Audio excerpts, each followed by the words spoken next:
Nais ng Diyos na tanggapin mo ang kaloob ng Diyos na walang bayad, ang buhay na walang hanggan.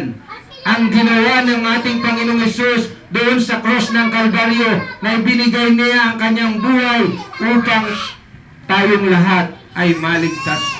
Ganyan po ang aming ginawa noon. Ako po ay isa rin po na masasabi kong makasalanan, sapagkat ako po ay nagmula sa bayan o lalawigan ng Aurora. At ako po ay alipin ng relihiyon. Marami po akong relihiyon na pinasukan. Ayoko pong magbabanggit ng anumang relihiyon. Pero marami po ako na pinasukang relihiyon. Katunayan po ang aking nanay at ang aking tatay ay presidente ng aming relihiyon na kinakaniban doon sa Aurora.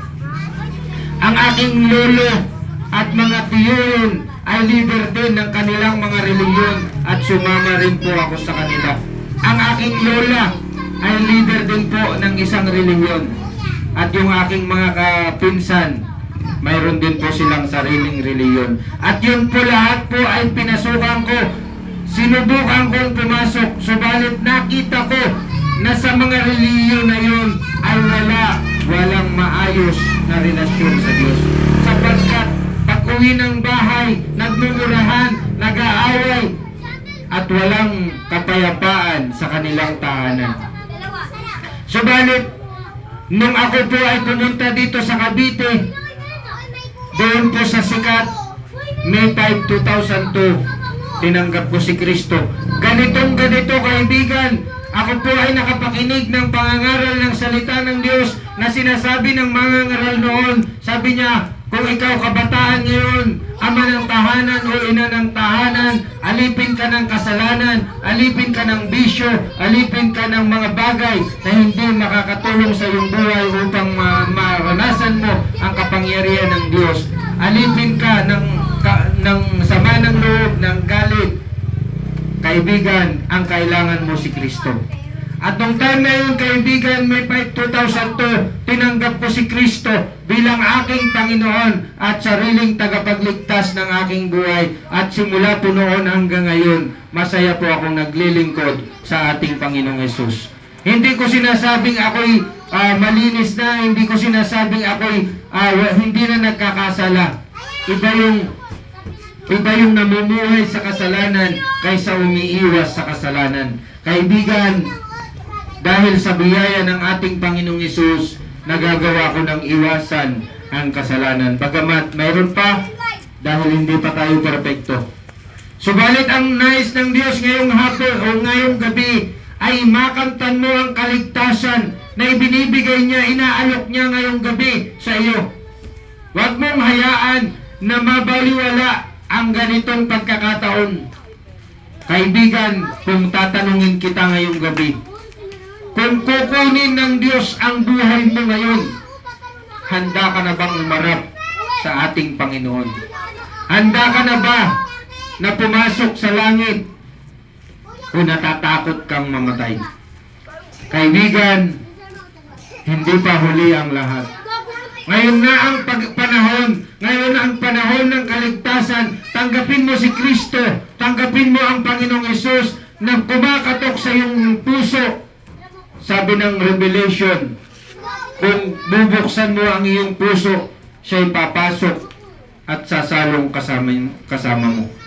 Ibig sabihin, kaibigan, laging nariyan kumakatok sa iyong puso ang ating Panginoong Hesus.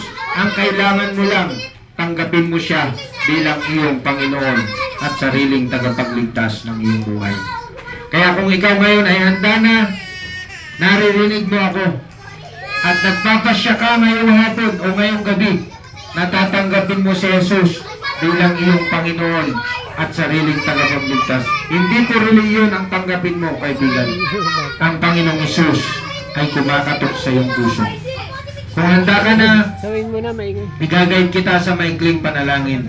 Sundan mo lamang ang panalangin aking gagawin. Ariin mong ikaw mismo ang nananalangin. Lalo na sa mga bata. Makinig muna kayo. Sumunod muna kayo sa prayer, ha, mga bata. Tayong lahat po ay mananalangin. ang Panginoong Hesus ay nakatunghay sa atin ngayong gabi. Ano ang pasya na iyong gagawin? Kung handa ka na, sundan mo, ganito po ang panalangin.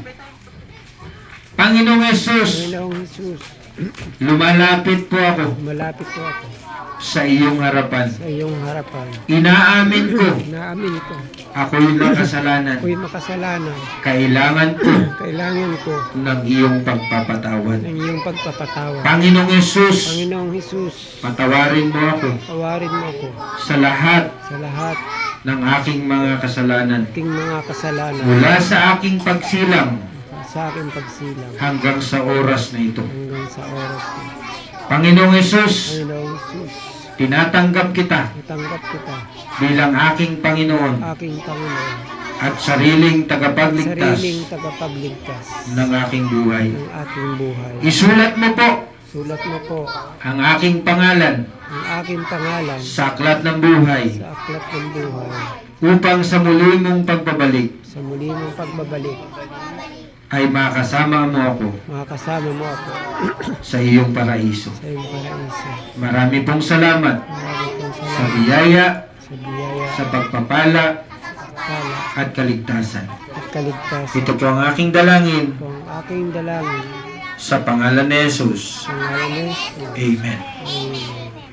Kaibigan, ang Panginoong Hesus. Okay na. Huwag niyo nang sundan.